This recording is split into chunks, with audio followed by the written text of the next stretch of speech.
Olá a todos, meu nome é Thiago Rios e eu sou o primeiro autor do trabalho apresentado nesse pôster, intitulado A empagliflozina inibe a atividade do NHI3 no túbulo proximal renal e reduz a pressão arterial em SHR. Os experimentos foram conduzidos no Laboratório de Genética e Cardiologia Molecular do INCOR, pertencente ao Complexo HCFM USP em São Paulo.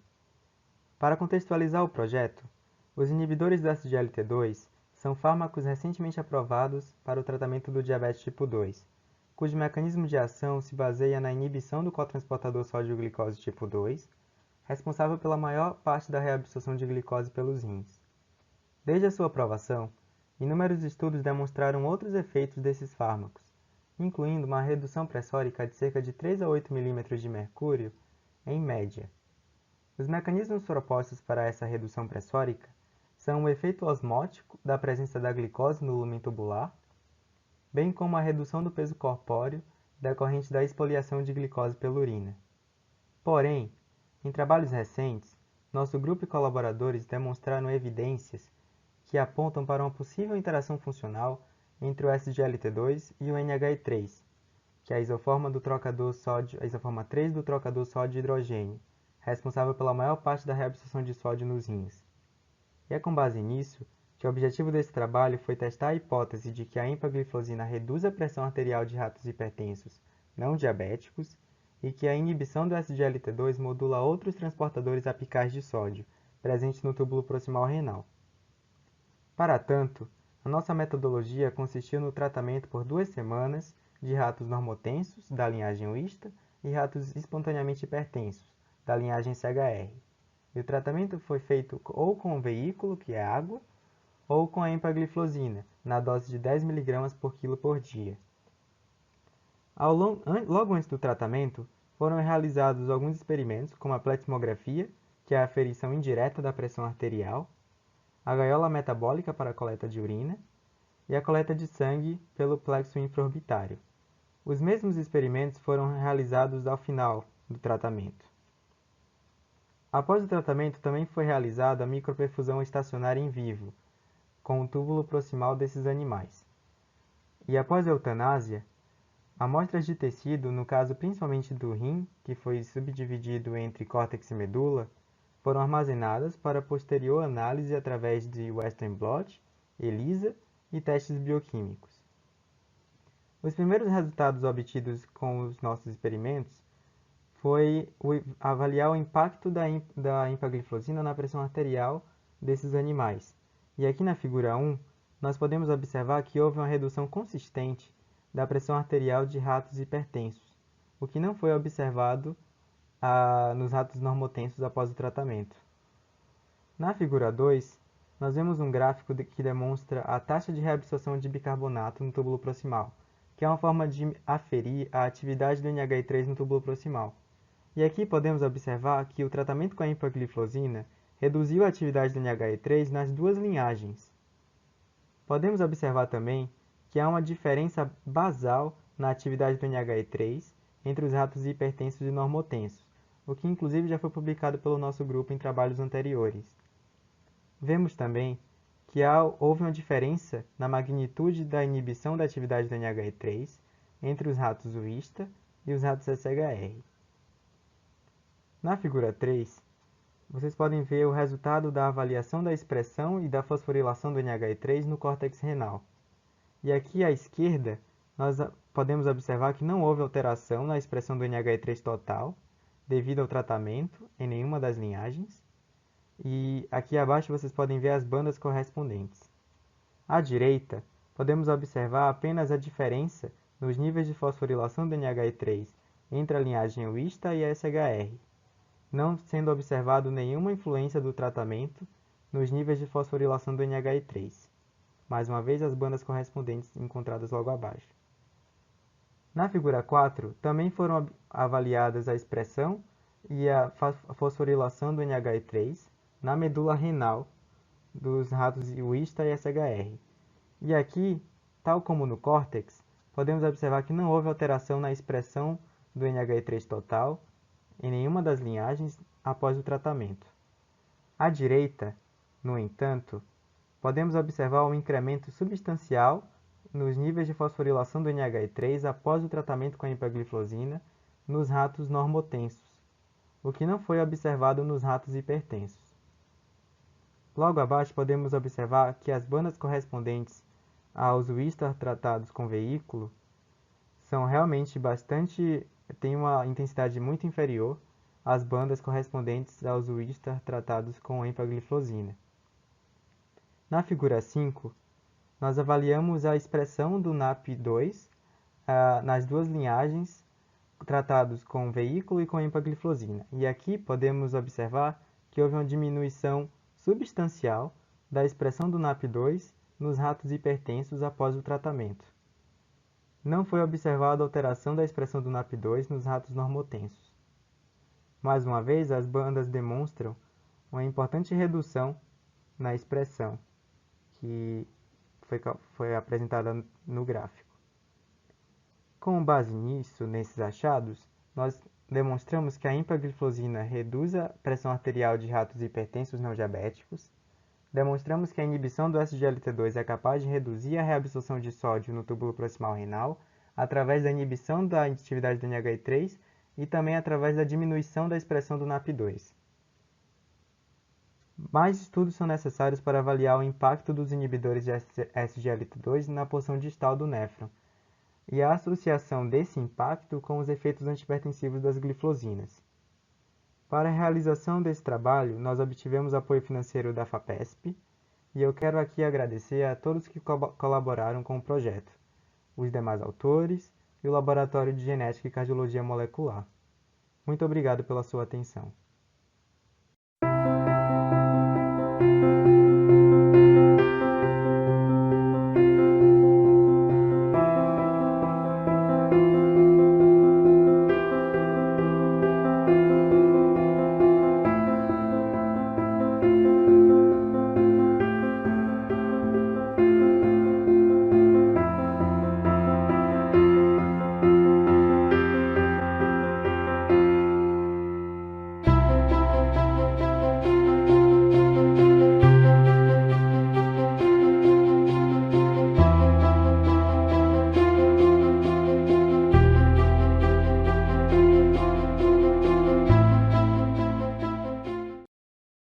Olá, boa tarde a todos. Meu nome é Cristiane, eu sou aluna de mestrado e desenvolvo meu projeto pelo Centro Universitário Hermínio Metto, na cidade de Arara, São Paulo. Tenho como orientadora a professora doutora Maria Esméria Corezola do Amaral. Hoje vou falar brevemente sobre a avaliação dos efeitos da quercetina em ilhotas pancreáticas de ratos hipertensos. A hipertensão renovascular ela está associada à resistência à insulina, pois com o aumento da renina e da angiotensina 2 ativados pelo sistema renina-angiotensina, aumentam as espécies reativas de oxigênio, inflamação, fibrose, hipertrofia do órgão. Consequentemente, aumento da pressão arterial e aumento de doenças cardíacas associadas a distúrbios metabólicos. Especificamente em ilhotas pancreáticas, a literatura mostra que o aumento da angiotensina 2 prejudica a sinalização através de PI3 quinase AKT nas ilhotas pancreáticas. E também é observado redução de adiponectina. Então, esse prejuízo na via de sinalização através de PI3 quinase AKT e a diminuição de adiponectina favorece a resistência à insulina. Observa-se também redução do fluxo sanguíneo e aumento de espécies reativas de oxigênio, prejudicando também o funcionamento das ilhotas pancreáticas. Desse modo, mudanças do estilo de vida, principalmente na alimentação, com consumo de alimentos mais saudáveis, diminui os riscos de doenças cardíacas associadas a distúrbios metabólicos. Um dos alimentos saudáveis que trazem benefícios para o nosso organismo são os flavonoides, que possuem propriedades antioxidantes, anti-inflamatórias e antitrombóticas.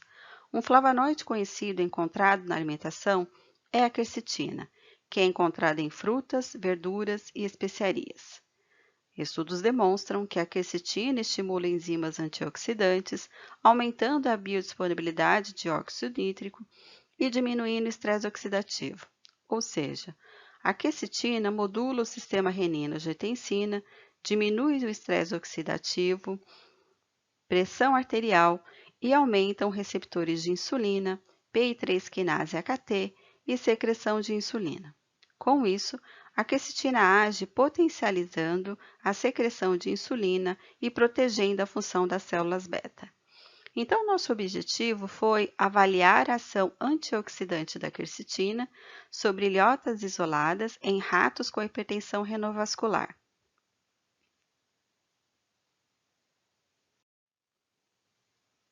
Para esse estudo, foram utilizados 13 ratos machos Wistar, pesando aproximadamente 180 gramas. Na primeira fase, logo no início do experimento, foram feitas a cirurgia nos animais e, para simular a hipertensão renovascular, nós utilizamos o modelo de Goldblatt. O modelo de Goldblatt ele consiste em inserir um clipe de prata de espessura de 0,2 mm na artéria renal esquerda, causando uma obstrução parcial de 70% do fluxo sanguíneo. Por isso, o modelo 2K1C. O controle passou pelo mesmo procedimento, mas não foi inserido o clipe de prata. Então, esses animais foram separados em grupos 2K1C, Sham como controle. Aguardou-se o primeiro mês para que pudesse se restabelecer a hipertensão renovascular e foram considerados hipertensos os animais com APA igual ou maior a 160 mm de mercúrio. Durante todo o experimento, foram feitos acompanhamento de peso e de PA e testes de GTT e ITT antes e após a suplementação com a quercetina. Em uma segunda fase, os animais 2K1C foram divididos em grupos HQ, sendo hipertensos tratados com a quercetina, na dosagem de 50 mg quilo-dia por 35 dias, e grupo H, sendo hipertensos tratados com veículo. Tanto o grupo H quanto o grupo controle receberam a mesma dosagem, mas de carboximetilcelulose. O experimento teve duração de 4 meses e logo após os animais foram eutanasiados. Com o resultado, nós tivemos alguns questionamentos. Primeiro, a quercetina modulou a pressão arterial? Na figura B, indica a avaliação da PA e nós observamos uma diminuição da PA a partir da 15ª semana no grupo HQ comparado ao grupo H, sugerindo que a quercetina modulou a pressão arterial. Na figura A, indica a avaliação de peso corporal e não foram observadas diferenças significativas entre os grupos. A quercetina comprovou o modelo experimental e agiu como antioxidante? Essa foi outra questão.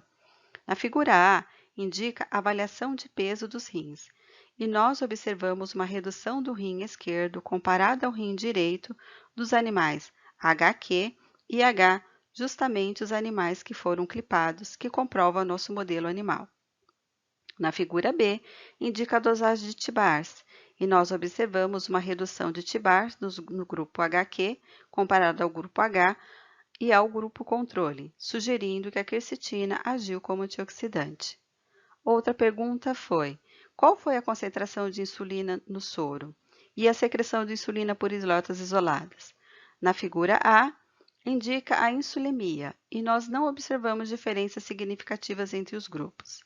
Na figura B, indica a secreção de insulina por ilhotas isoladas em concentrações de 2,8 milimolar de glicose e 20 milimolar de glicose, e nós observamos o aumento da secreção de insulina no grupo HQ, comparado ao grupo H, somente quando estimulados a 2,8 milimolar. E por último, nós queríamos saber se a quercetina estimulou enzimas antioxidantes e favoreceu a manutenção das ilhotas pancreáticas. Na figura A, indica a expressão proteica da catalase, e nós observamos aumento de catalase no grupo HQ comparado ao grupo H, sugerindo que a quercetina estimulou as enzimas antioxidantes. Em B, indica a expressão proteica de SOD, e nós observamos aumento de SOD no grupo controle comparado aos grupos H e grupo HQ. Em C, indica o importante marcador de proliferação celular, o pCNA, e nós observamos aumento de pCNA no grupo HQ comparado ao grupo H e aumento de pCNA no grupo controle comparado aos grupos H e HQ. E isso favoreceu a manutenção das ilhotas pancreáticas. Em D, indica a expressão proteica de VEGF. E nós observamos aumento no grupo HQ comparado ao grupo H e aumento do grupo controle comparado ao grupo H, favorecendo a formação de novos vasos. E em E, as bandas representativas de Western blot, de catalase, SOD, PCNA, VEGF e beta-quitina como controle. Então, concluímos que o tratamento dos animais 2K1C suplementados com a quercetina promove a normalização da PA e sugere garantia de homeostasia cardiovascular. E em ilhotas pancreáticas, a quercetina sugere aumento da expressão proteica de VEGF, garantindo o suprimento sanguíneo, e catalase defesa antioxidante, as ilhotas pancreáticas, bem como aumento do marcador de proliferação celular, PCNA, favorecendo a manutenção das ilhotas pancreáticas. Agradeço, então, a participação neste congresso, à FHO, pelo apoio à Bolsa e à minha orientadora, a professora doutora Maria Esméria Corezola do Amaral. Obrigada.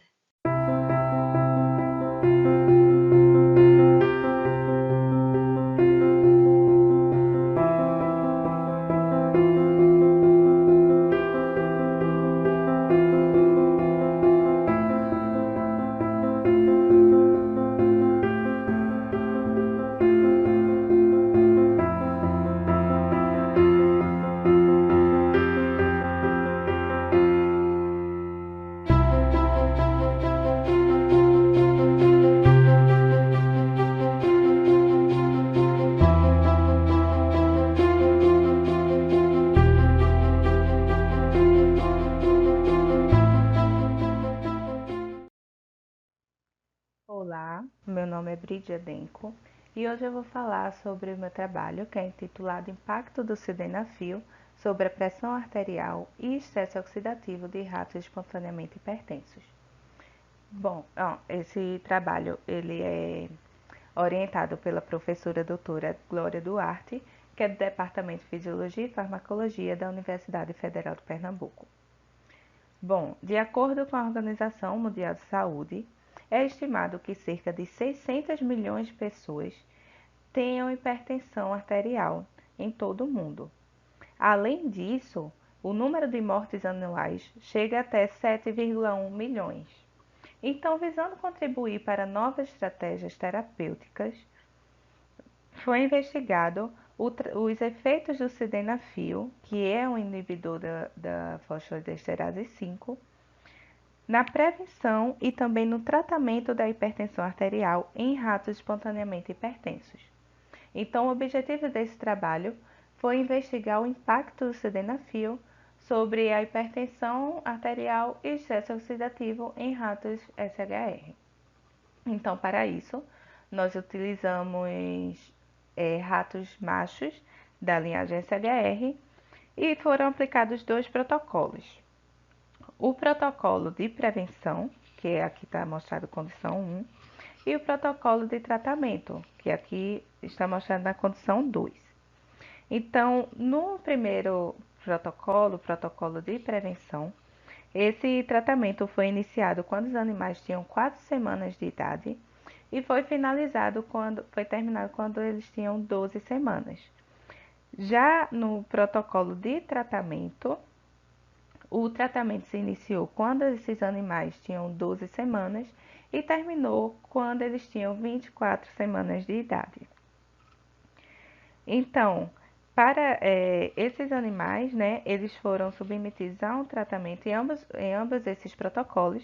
Os animais eles foram submetidos ao tratamento que foi feito através de doses diárias do sildenafil, doses de 45 miligramas por quilograma dia, que foi feito por via oral, através de gavagem, e durou 8 semanas. Então, ao final desse tratamento, em ambos os protocolos, foi feita a mensuração da pressão arterial e da frequência cardíaca pelo método direto e depois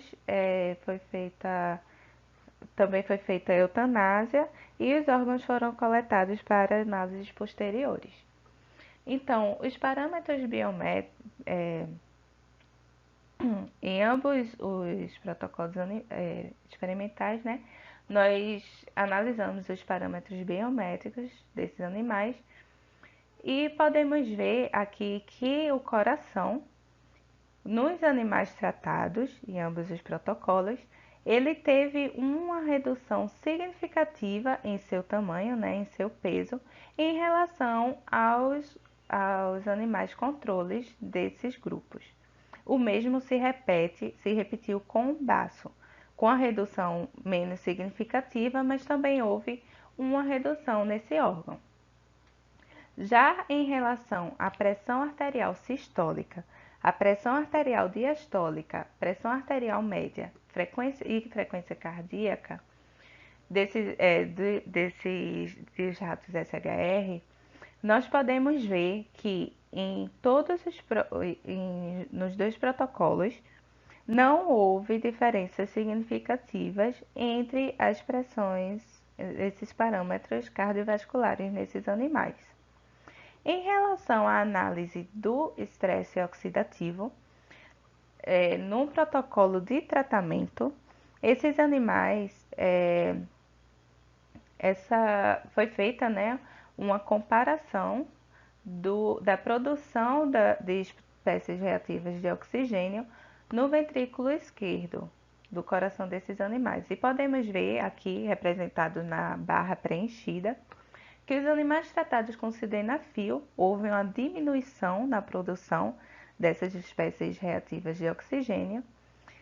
E também podemos ver aqui na figura 1b que os animais que foram tratados com sildenafil houve uma melhora expressiva na atividade do antioxidante superóxido desmutase. E na figura 1c, nós podemos ver que a atividade da catalase não houve mudanças significativas nesse antioxidante, na atividade desse antioxidante.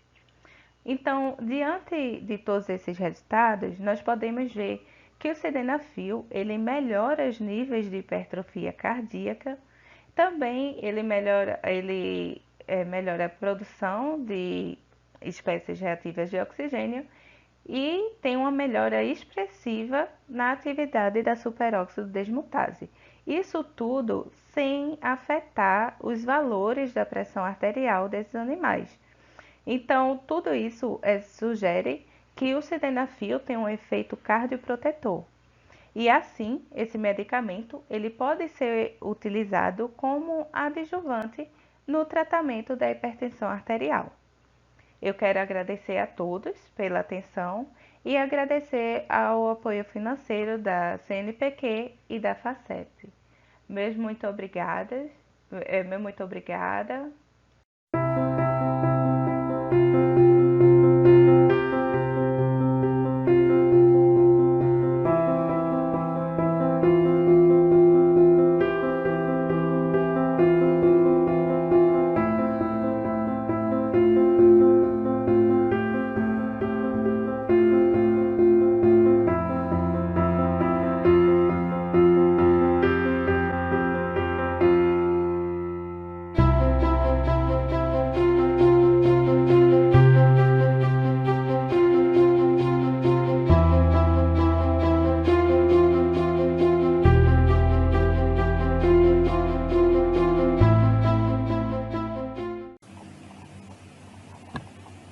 Olá, me chamo Graziele Vigato Castanon, sou aluna do curso de farmácia na Universidade Federal de Mato Grosso e vou apresentar o meu trabalho cujo título é Prednisona modifica a pressão arterial sistólica, morfologia e função renal de ratos normotensos. Bom, os glicocorticoides compõem uma das classes de medicamentos mais utilizadas como terapias anti-inflamatórias, em função da sua eficácia no tratamento. Entretanto, esses agentes produzem efeitos adversos, sendo o desenvolvimento da hipertensão arterial um desses efeitos. Vale ressaltar que a hipertensão arterial e a função renal estão intimamente relacionadas, podendo a hipertensão ser tanto a causa quanto a consequência de uma doença renal. Dentre os glicocorticoides, a prednisona é um fármaco de potência intermediária e bastante empregado na prática clínica, sendo comumente prescrito para tratamento de doenças endócrinas, osteomusculares, dermatológicas, inflamatórias intestinais, respiratórias, dentre outras que respondam à terapia com o uso de glicocorticoide. Diante do exposto, e considerando a relação existente entre o uso de glicocorticoide e o aumento da pressão arterial, e que especialmente a prednisona é o tratamento de escolha para diversos quadros patológicos, viu-se a necessidade de avaliar os efeitos do uso prolongado desta droga na função e histologia renal, visto que estudos que relacionam o impacto do seu uso nesses parâmetros são escassos na literatura. Assim, o objetivo do nosso estudo foi avaliar o efeito do uso prolongado de prednisona na pressão arterial sistólica, função e histologia renal de ratos normotensos. Como metodologia, foram utilizados ratos Lister, pesando entre 280 a 320 gramas, divididos aleatoriamente em 2 grupos experimentais. O grupo PRD, que foi tratado com prednisona 5 mg por quilograma de peso corporal ao dia, e o grupo controle, que foi tratado com um veículo, Sirstend. Ambos os grupos foram tratados durante 17 dias por via intragástrica, gavagem. A pressão arterial desses animais foi aferida antes e após o tratamento, pela técnica de pletismografia de cauda. No último dia de tratamento, os ratos foram colocados em gaiolas metabólicas durante o período de 24 horas para a obtenção da urina, que foi utilizada nas dosagens bioquímicas. No 18º dia, todos os animais foram mortos em câmara de CO2 e submetidos à laparotomia, onde inicialmente foi coletado sangue por punção venosa do coração. Esse sangue foi centrifugado para a obtenção do soro, que foi utilizado nas dosagens bioquímicas. Foi realizada ainda a retirada dos rins, que foram limpos de tecido conectivo e armazenados em cassetes estéreis, para a realização do processamento histológico, que foi seguido da morfometria dos glomérulos renais. As dosagens bioquímicas realizadas foram microalbuminúria, creatinina e ureia, sendo que esses 2 últimos foram dosados tanto no soro quanto na urina. As análises estatísticas foram determinadas por teste T-Student e valores de P menor que 0,05 foram considerados estatisticamente significativos.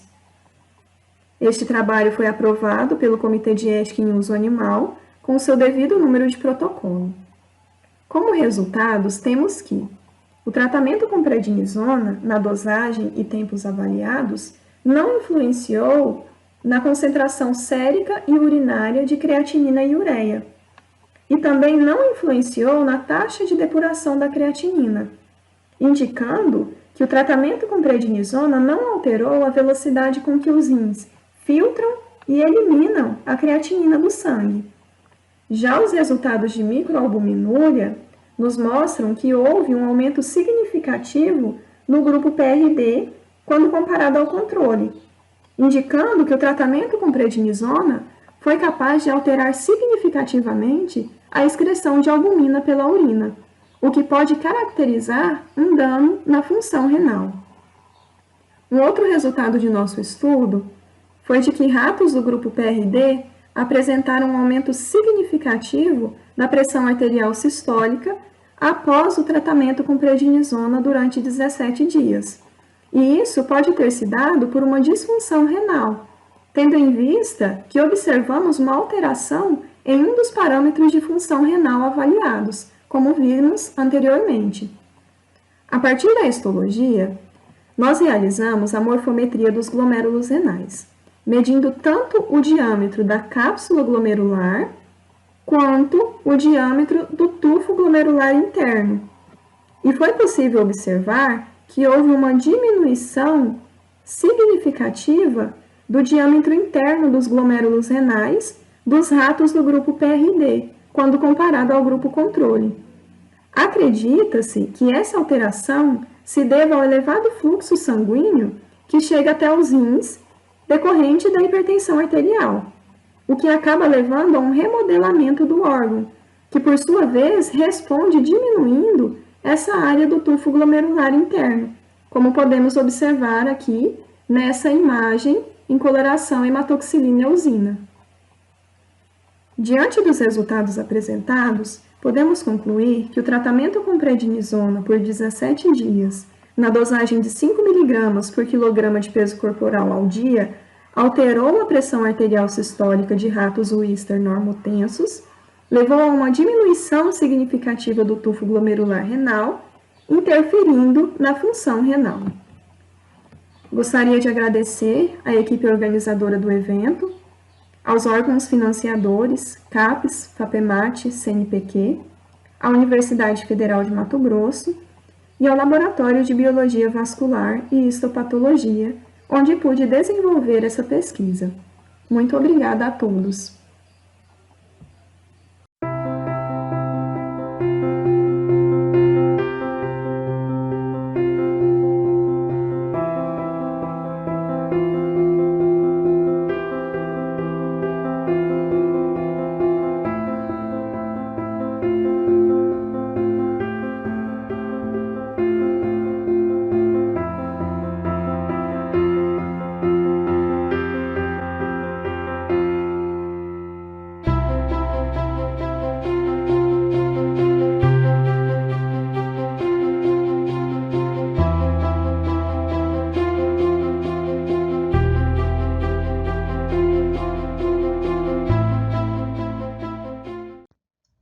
Então, olá a todos, meu nome é Alan Christian Bar, eu sou mestre em Fisiologia pela Universidade Federal do Rio Grande do Sul e eu participo então do Laboratório de Fisiologia Cardiovascular da URGS.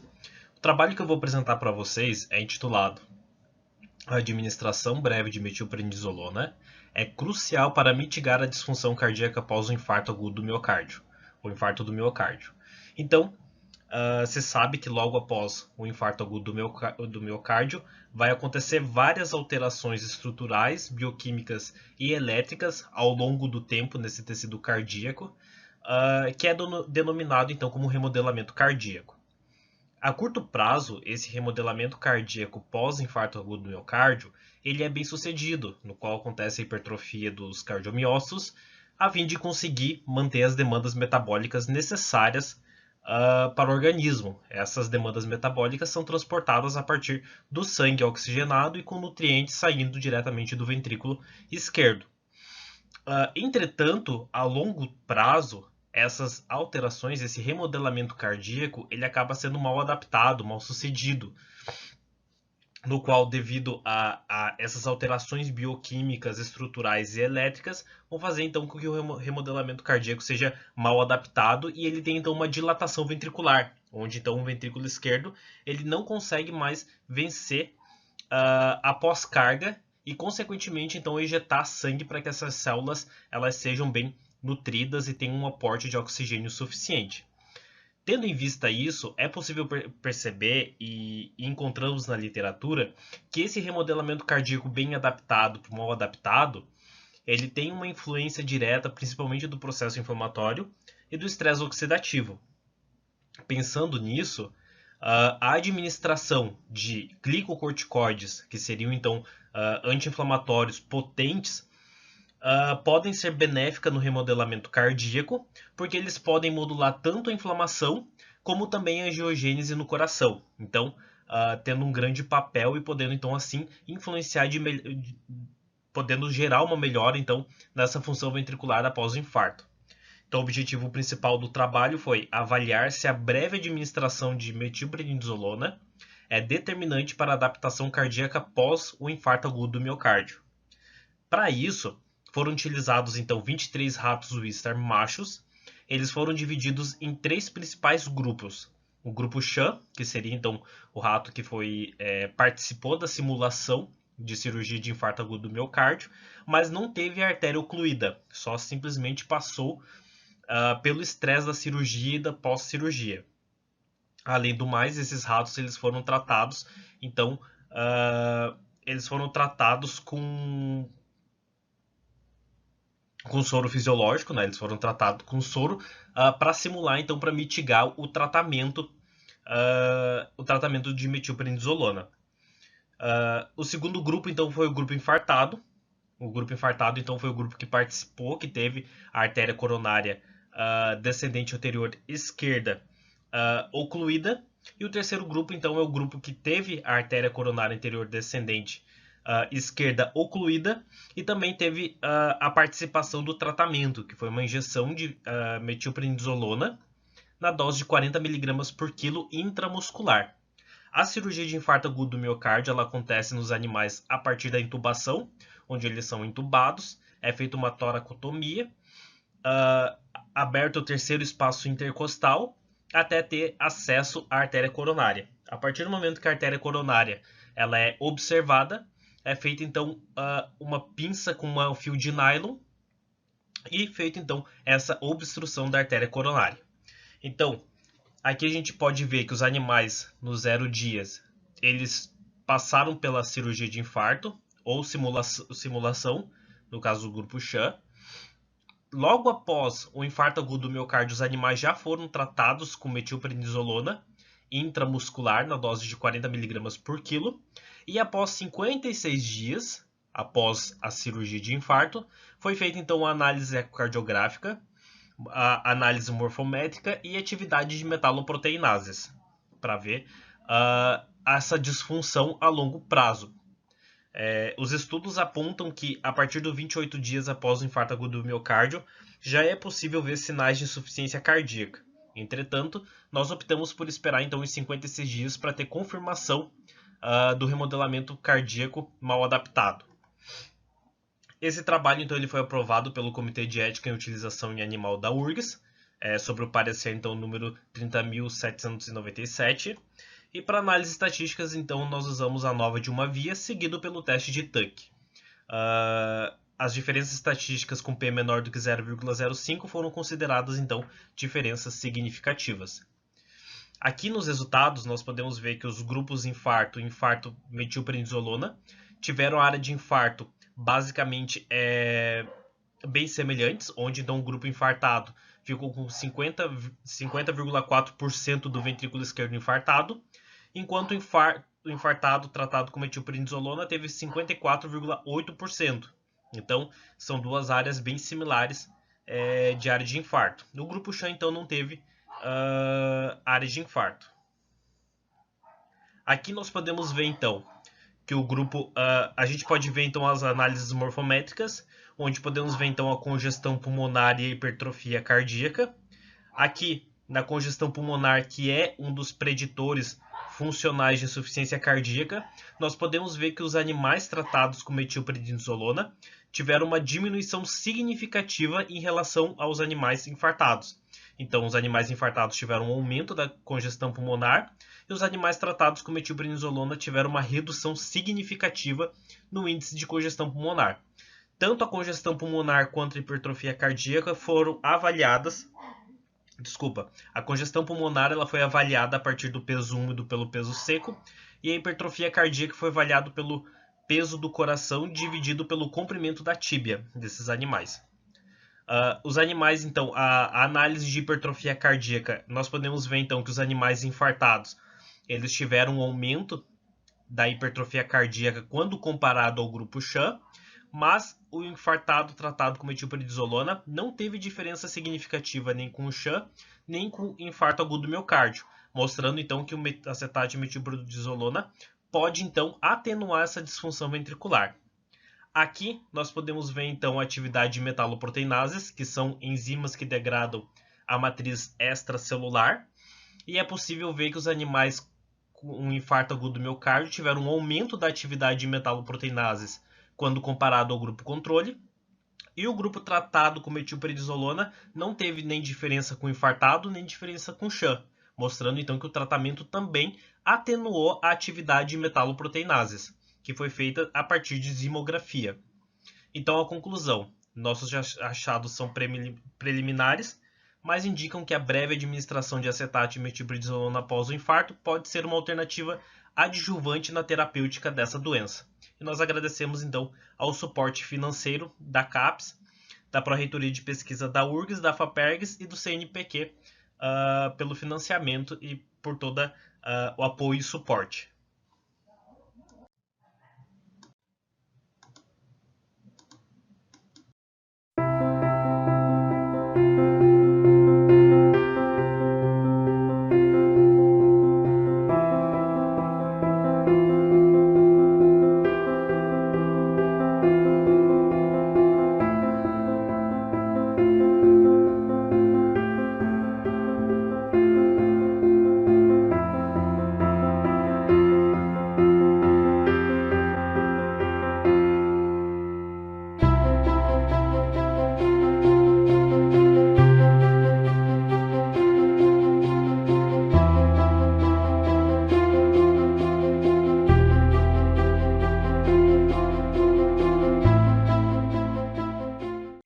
Olá pessoal, eu sou o Daniel Rodrigues e vou comentar um pouquinho do trabalho intitulado Aldosterona regula negativamente a atividade do NRF2 em células endoteliais e a contribuição da P38 MAP quinase. Eu sou aluno de iniciação científica no Laboratório de Farmacologia Cardiovascular dirigido pela professora doutora Rita Toches. Então, a aldosterona é um hormônio mineralocorticoide, ou seja, que tem ação renal, ou seja, promovendo o aumento do sódio e, consequentemente, da água, desempenhando um papel aí na pressão arterial. Só que já é reconhecido que a aldosterona possui efeitos pleitrópicos em outros órgãos e tecidos que não o renal. E as outras ações desempenhadas pela aldosterona, que são classicamente conhecidas, são os seus efeitos pró-fibróticos, pró-inflamatórios e pró-oxidantes. Então, a aldosterona ela está relacionada com a fisiopatologia de doenças cardiovasculares, como a hipertensão resistente, a obesidade e o diabetes. E a ideia do projeto é tentar entender se a atividade antioxidante celular ela é prejudicada frente ao estímulo com aldosterona, frente a grandes concentrações de aldosterona. E aí, para avaliar isso, nós investigamos o papel do NRF2, que é o principal fator transcricional antioxidante celular. Né? Então, como objetivo desse trabalho, a gente caracterizou a geração de espécies reativas de oxigênio a zeros mediadas por aldosterona. Nós determinamos a modulação exercida pela aldo sobre a atividade do NRF2 e demos início, então, à investigação do mecanismo. Os métodos que nós utilizamos foi a cultura de células endoteliais humanas imortalizadas, as ERIs 926.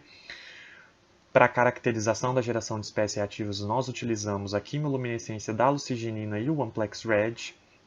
Para a atividade do NRF2, nós fizemos uso do ensaio de translocação do NRF2 e utilizamos da técnica de Western blot para dar início aos estudos de mecanismo. Então, nosso primeiro passo foi caracterizar a geração de eros. Então, células endoteliais foram cultivadas, estimuladas com aldo 10-7 molar, concentração essa que é amplamente utilizada na literatura por ser uma concentração que se aproxima aos níveis elevados encontrados em doenças como a hipertensão resistente ou aldosteronismo primário. Né? Então, as células foram tratadas com aldosterona em diferentes tempos e o que nós pudemos observar foi que 30 minutos foi suficiente para aumentar a geração do ânion superóxido no ensaio de lucigenina. Não foi suficiente para aumentar os níveis de peróxido de hidrogênio, mas a partir da terceira hora de estímulo até a 12ª, ambas as espécies tiveram a sua geração aumentada, sustentada e até a 12ª hora, como vocês podem ver nas duas imagens. O nosso próximo passo foi testar, confirmar esse efeito pró-oxidante. Então, novamente, células endoteliais foram cultivadas, tratadas com aldo, mas agora foi feito o tratamento farmacológico com um agente antioxidante, o Tyron. Então, essas células foram pré-tratadas com Tyron, previamente ao estímulo com aldosterona, e o que nós pudemos observar foi que células pré-tratadas com Tyron, previamente ao estímulo com aldo, elas se mostraram prevenidas do aumento da geração de eros, tanto para a lucigenina quanto para o Amplex Red, confirmando novamente o seu efeito pró-oxidante. Então, o nosso próximo passo foi tentar investigar se esse efeito pró-oxidante da aldosterona nessas células endoteliais era dependente do seu receptor mineralocorticoide. Então, utilizando de um antagonista, a eplerenona, nós fizemos um pré-tratamento nessas células endoteliais antes, né, do estímulo com a aldosterona. Então, o que nós podemos observar novamente para a lucigenina e para o peróxido de hidrogênio é que células pré-tratadas com o antagonista do receptor se mostraram prevenidas do efeito pró-oxidante da aldo que pode ser observado pelas barras pretas. Nosso próximo passo foi, nós nos perguntamos se uma pré-ativação do sistema antioxidante, ou seja, uma pré-ativação via NRF2, pudesse ser capaz de prevenir os efeitos pró-oxidantes da aldosterona. Então, nós utilizamos o sulforafano, aqui representado pelo SFN, que é um ativador farmacológico de NRF2 reconhecido pela literatura. Então, esse pré-tratamento prévio ao estímulo com aldo também foi capaz de prevenir o aumento dessas espécies reativas, como pode ser observado aqui pela barra cinza. Depois, o nosso objetivo foi determinar se de fato a aldo modula a atividade do NRF2 nessas células. Então, nós fizemos o ensaio de translocação nuclear, onde células endoteliais foram cultivadas, tratadas com aldosterona 10-7 molar em diferentes tempos. O que foi feito é um fracionamento celular, onde a fração nuclear dessas células elas foram colocadas em uma placa sensibilizada com o oligonucleotídeo responsável pela ligação do NRF2 ao DNA, e foi feita a leitura da absorbância após incubação com anticorpos. E o que nós pudemos observar foi que, nos primeiros tempos, como 30 minutos e 1 hora, a aldosterona estimulou a atividade do NRF2, ou seja, o NRF2 foi mais translocado para o núcleo nesses primeiros tempos. Mas a partir da terceira hora, essa acumulação nuclear começou a diminuir, sendo não diferente na sexta e na 12ª hora. Ou seja, com a cronificação do estímulo, com mais de 3 horas, a acumulação nuclear diminuiu até não ser diferente do controle. Esse resultado aqui nos sugere que a aldosterona está modulando negativamente a atividade do NRF2. Aí, a partir de agora, nós demos início aos estudos de mecanismo, e da literatura nós sabemos que a aldosterona ela já modula a atividade também da P38, levando a sua ativação ao seu formato ativado, por mecanismos dependentes de fosforilação. Então, nós realizamos uma curva de fosforilação para P38 em células endoteliais tratadas com aldosterona em diferentes tempos. E esse resultado aqui nos mostrou que o pico máximo de fosforilação induzida pela P38, induzida pela aldosterona, foi encontrado em 360 minutos, que é correspondente à sexta hora. Então, quando nós olhamos para esse ensaio de atividade, na sexta hora já não há mais a atividade de translocação do NRF2 mediada por aldo. Então, esse resultado de fosforilação aqui nos permite sugerir que a P38 está envolvida na regulação negativa do NRF2, promovida pela aldosterona. Então, como conclusão deste trabalho, nós podemos sugerir que células endoteliais, a aldo reduz a atividade do NRF2, prejudicando o estado redox, e que isso pode ser dependente da P38 MAP quinase. Entretanto, mais mecanismos, mais experimentos são necessários para confirmar essa hipótese.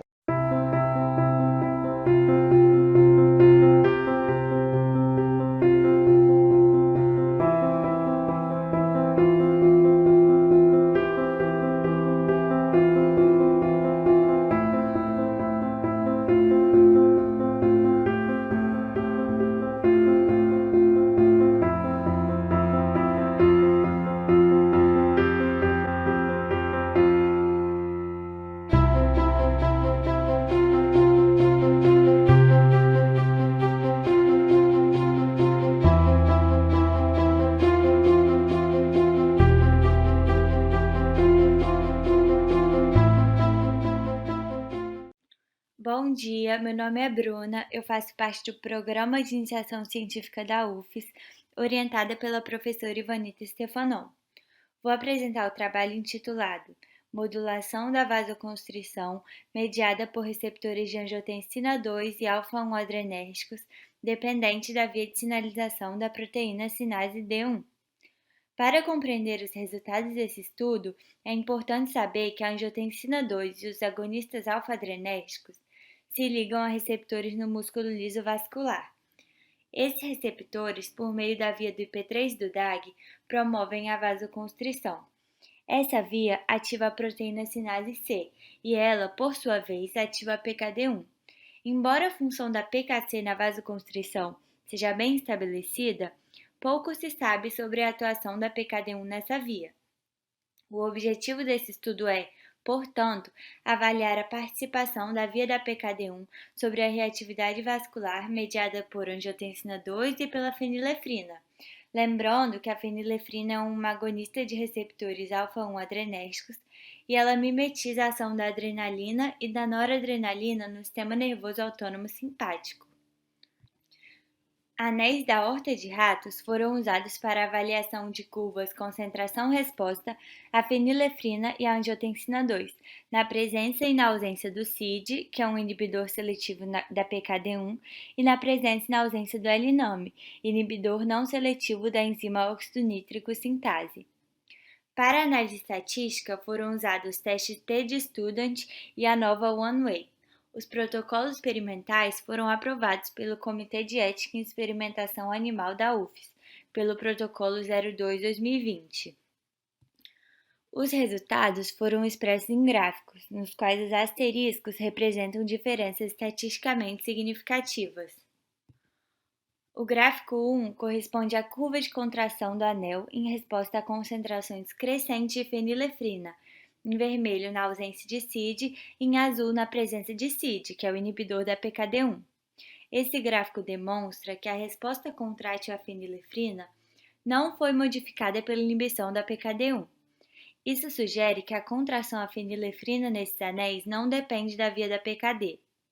O gráfico 2 corresponde à curva de contração do anel à angiotensina 2, em vermelho na ausência de CID e em azul na presença de CID.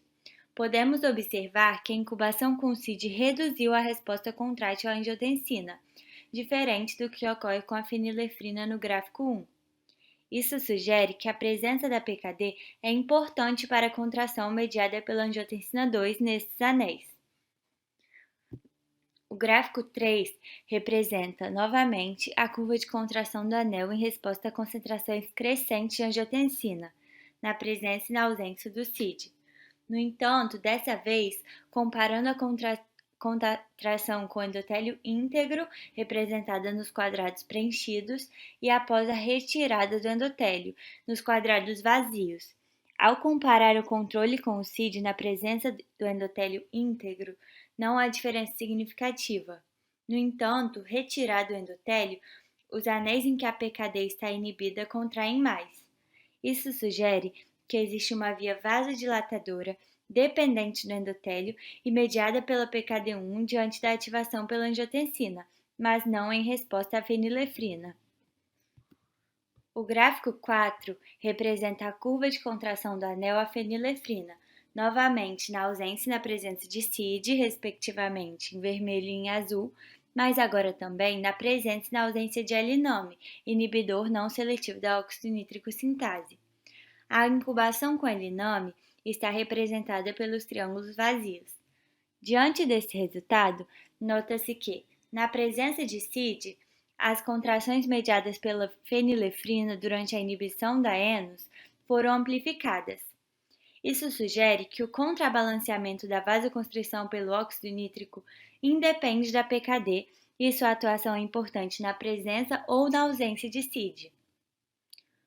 O gráfico 5, por fim, representa as curvas de contração à angiotensina na presença de CID em azul, na ausência de CID em vermelho, na presença de CID e L-NAME, ou seja, com óxido nítrico sintase e PKD1 inibidas, em preto, e na presença apenas do L-NAME, em verde. Podemos observar que a incubação com CID não modificou a resposta contrátil induzida pela angiotensina 2 na presença de L-NAME. Isso sugere que a ação da PKD na vasoconstrição mediada pela angiotensina 2 só é percebida na presença de óxido nítrico. Diante das considerações aqui demonstradas, podemos concluir que a vasoconstrição mediada pela angiotensina 2 é PKD dependente, sendo contrabalanceada por um vasodilatador endotelial, enquanto a vasoconstrição mediada pelos receptores alfa-1 adrenérgicos não foi modificada pela inibição da PKD1. Esse estudo foi financiado por FAPES, CAPES, CNPq, UFES e UC Davis, e obrigada pela atenção.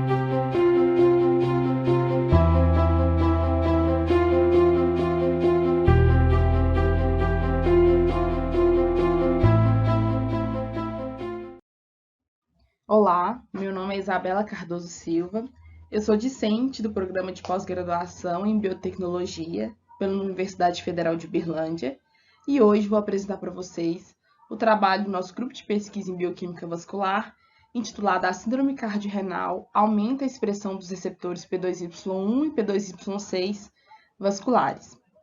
Para nós introduzirmos esse assunto, é necessário compreender que a síndrome cardiorrenal ela afeta dois órgãos principais, o coração e os rins, onde distúrbios agudos ou crônicos em algum desses órgãos pode gerar distúrbios agudos ou crônicos em outro órgão. No nosso grupo de pesquisa, nós trabalhamos com a síndrome cardiorrenal do tipo 3, onde ocorre uma lesão renal aguda e isso gera uma disfunção cardíaca aguda. Nesse contexto, o sistema vascular ele é amplamente afetado por essa síndrome. E existem vários fatores que influenciam a fisiopatologia da síndrome cardiorrenal do tipo 3. E nós acreditamos que a sinalização prinérgica, aquela mediada pelos nucleotídeos, eles possam ser um contribuinte não convencional para a fisiopatologia da síndrome. O nosso grupo de pesquisa ele analisa o vaso distante do sítio de isquemia renal. Então, nós trabalhamos com a aorta de camundongo na porção torácica, justamente para avaliar quais são os efeitos decorrentes da síndrome cardiorrenal tipo 3. Então, o objetivo do nosso trabalho é analisar os níveis de expressão gênica dos receptores purinérgicos P2Y1, P2Y2 e P2Y6 em aortas de camundongo submetidos à síndrome cardiorrenal do tipo 3. Então, na metodologia do nosso trabalho, primeiro nós procedemos com a cirurgia para indução da síndrome cardiorrenal tipo 3. Então, nós utilizamos camundongos machos da linhagem Black Six. E nós fazemos uma cirurgia onde nós ocluímos o pedículo renal esquerdo durante 1 hora com o clipe microvascular. E após esse período de tempo, o clipe é retirado e ocorre reperfusão sanguínea e os ratos são levados para reabilitação. E após a cirurgia, eles são divididos em 3 grupos. Então, nós temos aqui no dia 0, o procedimento cirúrgico que ocorre. No dia 8, o grupo IR 8 dias de reperfusão. Então, são camundongos que ficaram 8 dias após o procedimento cirúrgico. Então, após esses 8 dias, ocorre a eutanásia desses camundongos.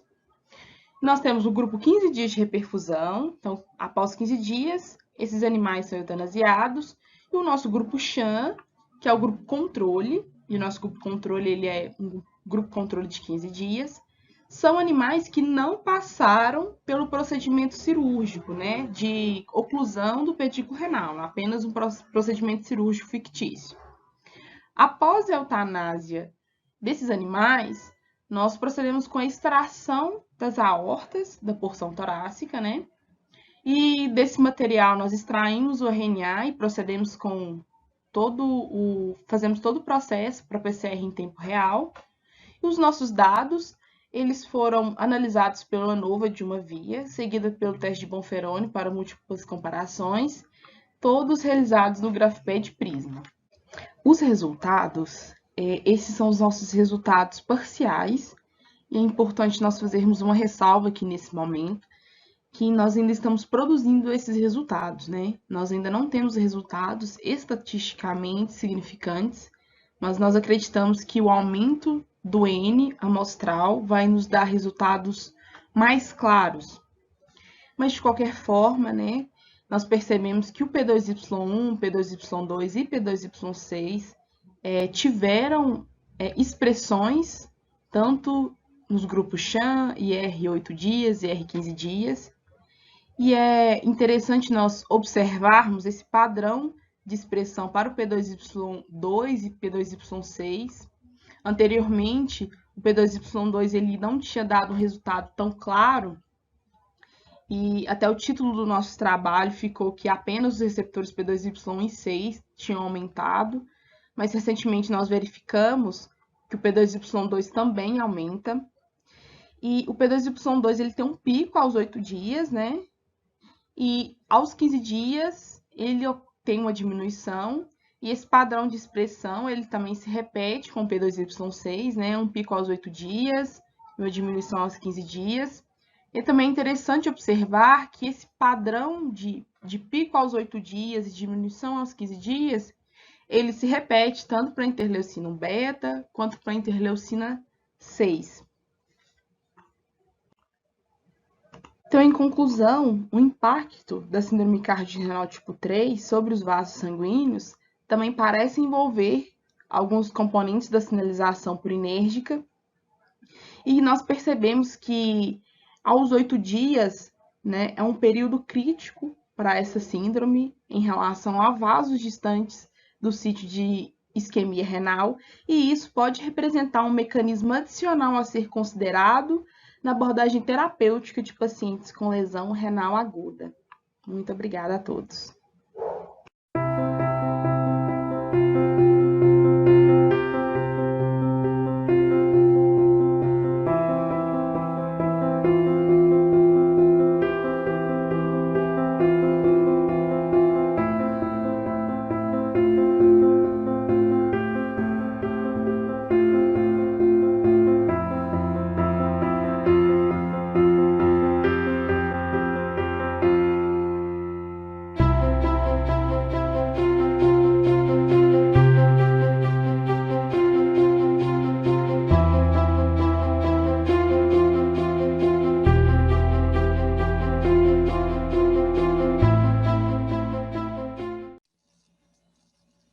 Boa tarde a todos.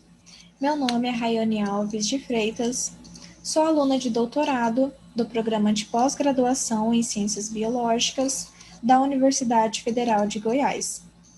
Meu trabalho é intitulado como Angiotensina 1,7 atenua a vasoconstrição associada à via de sinalização da interleucina 10. De forma isolada, a angiotensina 1,7 e a interleucina 10 já demonstraram uma ação moduladora na vasoconstrição, capazes de regular o tônus vascular. No entanto, a associação entre esses mediadores permanecia desconhecida. Dessa forma, o objetivo do nosso trabalho foi avaliar se a angiotensina 1,7 atenua a resposta contrátil vascular mediada pela via de sinalização da interleucina 10. Para isso, utilizou-se camundongos machos da linhagem C57-BL6J e camundongos nocaute para interleucina 10, com 8 a 12 semanas de vida. Primeiramente, realizou-se a remoção e a incubação da aorta torácica desses animais com angiotensina 1,7 na concentração de 10 micromolar, ou veículo. Essas incubações ocorreram no tempo de 5 minutos, 1 hora, 6 horas, 12 horas e 24 horas. Após esse período, foram realizadas técnicas de Western blot a fim de quantificar a expressão proteica dos precursores JAK1 e STAT3. Citometria de fluxo, a fim de quantificar a expressão da interleucina 10 tecidual, e a reatividade, a fim de avaliar a resposta vascular contrátil. Primeiramente, observamos que a angiotensina 1,7 modula a via de sinalização da interleucina 10. Primeiramente, observamos que a incubação com angiotensina foi capaz de aumentar a expressão da primeira precursora da via de sinalização da interleucina 10, a JAK1, no período de 12 e 24 horas. A incubação com angiotensina 1,7 também foi capaz de aumentar a expressão da segunda precursora da via de sinalização da interleucina 10, a STAT3, em todos os períodos de incubação analisados. Além de promover o aumento da expressão dos precursores, a angiotensina 1,7 também promoveu o aumento da expressão da interleucina 10 tecidual nos tempos de 6 horas, 12 e 24 horas de incubação.